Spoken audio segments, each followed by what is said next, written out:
බුදුරජාණන් වහන්සේගේ පිරිනිවීමෙන් පසු ශ්‍රී දේහය මකුට බන්ධන නම් පුදබිමෙහි ආදාහන පූජෝත්සවය සිදු කිරීමෙන් පසුව භාග්‍යවතුන් වහන්සේගේ අධිෂ්ඨානය පරිදි සතර දළදා දෙ අකු ධාතු ලලාට ධාතු යන ධාතුන් වහන්සේලා සත්නම නොවිසුරුනහ ඉතිරි ධාතුහු අබකඩ සහල් මුං පියලි පමණට විසිර ගියහ යනුවෙන් මහා පරිනිර්වාණ සූත්‍රයේ සඳහන්. පසුව ද්‍රෝණ නම් බ්‍රහ්මණයා බුදුරජාණන් වහන්සේගේ ඉතිරිව තිබූ මෙම ධාතුන් වහන්සේලා හරි 8කට බෙදා ජම්බුද්වීපයේ රජවරුන් අතරින් බෙදා දුන් බවයි බෞද්ධ ඉතිහාසයේ සඳහන් වන්නේ. එලෙස සම්බුද්ධ පරිනිර්වාණයෙන් පසු බෙදී ගොස් කාලිංග දේශයේ තැන්පත් කර තිබූ භාග්‍යවතුන් වහන්සේගේ වම් දන්ත ධාතුව එහි රජ කළ ගුහසීව රජ සමයේදී මෙරටට රැගෙන ආ බවයි වංශ කතාවල දැක්වෙන්නේ. එම යුගයේදී කාලිංග දේශයේ ගුහසීව රජු සහ පඬි රජු අතර බලය සඳහා යුද්ධයක් ඇරඹුණු බවත් එම ගැටුමින් දළදා වහන්සේ රැක ගැනීම වෙනුවෙන් හේමමාලා කුමරිය සහ දන්ත කුමරුන් එක්ව හේමමාලා කුමරියගේ හිසකෙස් අතර සංගවා වම් දළදාව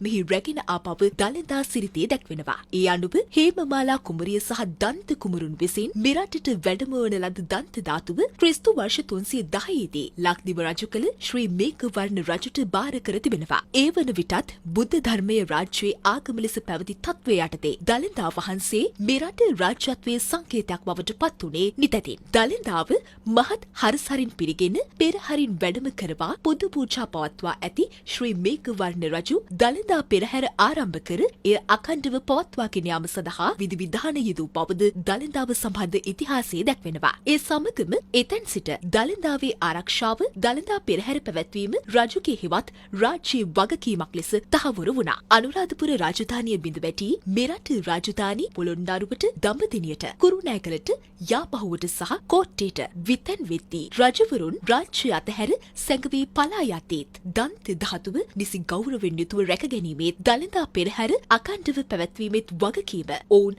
කිසිවිට අත් නොහළ බවයි ඉතිහාසයේ දැක්වෙන්නේ. මෙසේ විවිධ රජවරුන්ගේ ආරක්ෂාව යටතේ රටේ විවිධ රාජධානි තුල තැන්පත් කෙරුණු දන්ත ධාතුව අවසන් වරට මහනුවරට වැඩම වන්නේ ක්‍රිස්තු වර්ෂ 1592 දී විමල ධර්ම සූරිය රජ සමයේ. ඒ වන විට ආරක්ෂාව වෙනුවෙන් රත්නපුර දෙල්කමු රජමහා විහාරයේ කුරහන් ගලක සංගවා තිබූ දළදා වහන්සේ මහනුවරට වැඩමවා තෙමහල් ප්‍රාසාදයක් තනවා දළදා වහන්සේ එහි තැන්පත් කෙරෙන්නේ මේ යුගයේදී රන් නාලේපිත දළදා කරඬුවක් තුල දළදා වහන්සේ තැන්පත් කර දළදාව වන්දනාමාන කිරීම සඳහා දළදා ප්‍රදර්ශන ඇරඹුවේද විමල ධර්ම සූරිය රජ සමයේ බවයි පැවසෙන්නේ. ඉන්පසු 1828 වසරේ ඉංග්‍රීසි පාලන සමයේ මිරට ආණ්ඩුකාර ධුරයට පත් එඩ්වඩ් ආණ්ඩුකාරවරයා උඩරට නිලමේවරුන් හා එක්ව දළදා වහන්සේ ධාතු මන්දිරයෙන් පිටතට වැඩමවා මහමළුවේ ප්‍රදර්ශනය කර මහ ජනතාවට වන්දනා කර ගැනීමට අවස්ථාව සලසා දුන් බව